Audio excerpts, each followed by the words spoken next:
Sure is lonely up here on Mars, and cold. It's kind of hard taking care of myself sometimes. I wish I had some medical news information to help me out.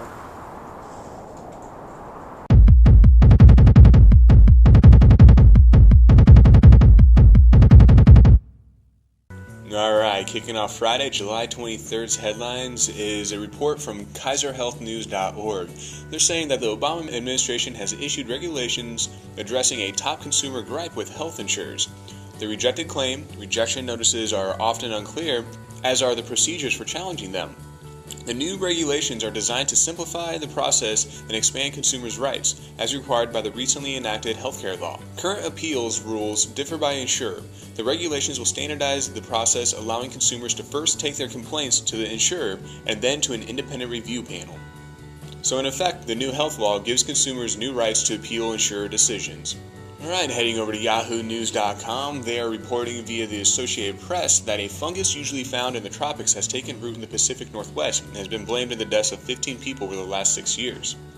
At least 60 people have been sickened in 4 states by the fungus, Cryptococcus gutii, which grows on or around trees. Illness occurs months after people breathe in its microscopic pores and can be treated with antifungal medications.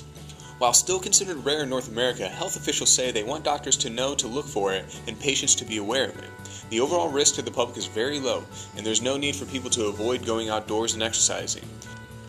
Alright, headed over to bbc.co.uk. They're reporting that the skeleton has a key role in regulating blood sugar and may be the underlying cause of diabetes in some people. A study in mice found that the breakdown of old bone to make way for new bone growth also helps to keep a healthy level of glucose in the blood. A hormone called osteocalcin seems to be the link.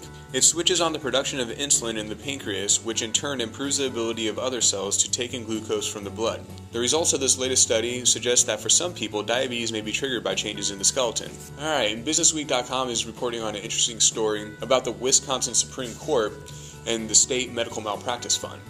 The Wisconsin Supreme Court ruled Tuesday that the state must repay a medical malpractice fund more than $200 million it took to balance the budget 3 years ago, potentially throwing the current budget into disarray.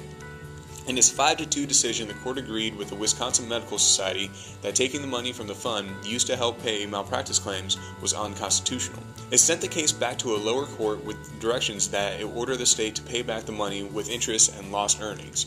The ruling did not say when the money would have to be paid back. That was left to the lower court to determine. Lawmakers could be forced to return if the State Department Administrator determines emergency action needs to be taken to keep the budget in balance.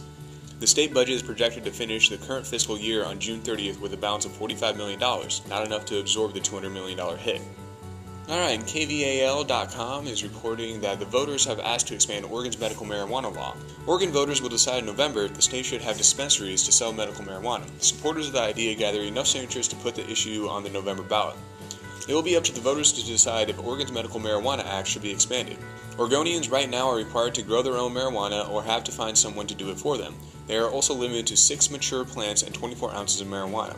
If voters approve the ballot measure in November, patients could buy their pot at a dispensary or continue to grow their own, as long as they have a license. Alright, that'll do it for today's headlines. Make sure you have yourself a great weekend, and if you're in need of any medical news and health information, you know where to go. www.mditv.com/blog.